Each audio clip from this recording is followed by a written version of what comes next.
বেদবটা কেন সালাম দেয় নাই? এদিকে আসো, এদিকে আসো। শোনো, তুমি এলাকার লোক না? না। আমাকে সালাম দিলে না কেন? সালাম দাও। আসসালামু আলাইকুম। ওয়ালাইকুম আসসালাম। শোনো, আমি বাদেশা রংবাজের বাবা। তোমার এলাকার সবাইকে বলবে আমাকে যেন সালাম দেয়।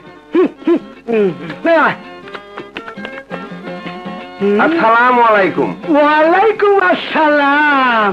বলেন, এক কাপ চা খান। এখন বসে চা খেতে বলছিস তাই না? অথচ 2 কাপ চা দাম বাকি পড়েছিল বলে তুই আমাকে কত কথা বলেছিস। ভুল হয়ে গেছে, মাফ করে দেন। আপনার যত খুশি চা খান, পয়সা লাগবে না। খেলার নাম বাবাজি। বুঝলেন ভাই, সামান্য কেরানির চাকরি করতাম, খুব অভাবে ছিলাম।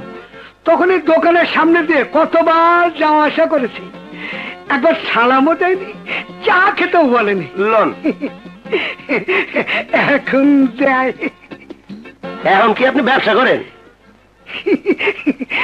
আরে না, তাহলে আমার বড় ছেলে বাদেশা ডেঞ্জারাস রংবাজ, উড়ন্ত পক্ষীর চোখে গুলি করে দিতে পারে। আর মেজোটা সেকেন্ডের মধ্যে 3টা খুরের ফল দিতে পারে। ছোট ছেলেটা ক্লাস 8-এ পড়ে। বাচ্চার লেখাপড়া বন্ধ করে দেবো। বলেন কি, লেখাপড়া বন্ধ করবেন?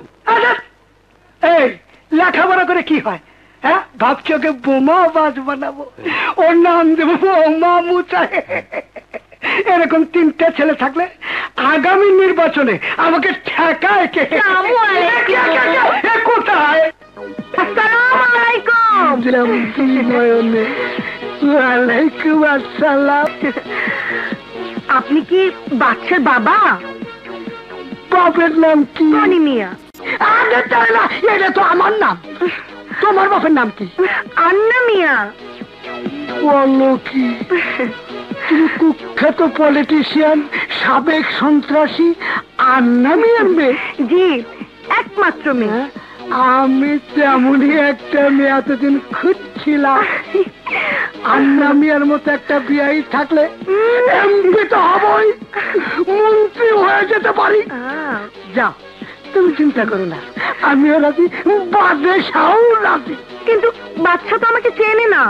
সে না চিনলে কি হবে? তুমি বাদেশাকে চিনে নাও, এই পত্রিকাতে ছবি আছে। কিন্তু সে যদি রাজি না হয়? রাজি হবে না মানে? রাজি না হলে পিটিয়ে লম্বা করে ফেলবো না? সে রংবাজ হতে পারে, আমিও রংবাজের বাবা। এটা ঘাপড়া হবে না, চিন্তা করো না।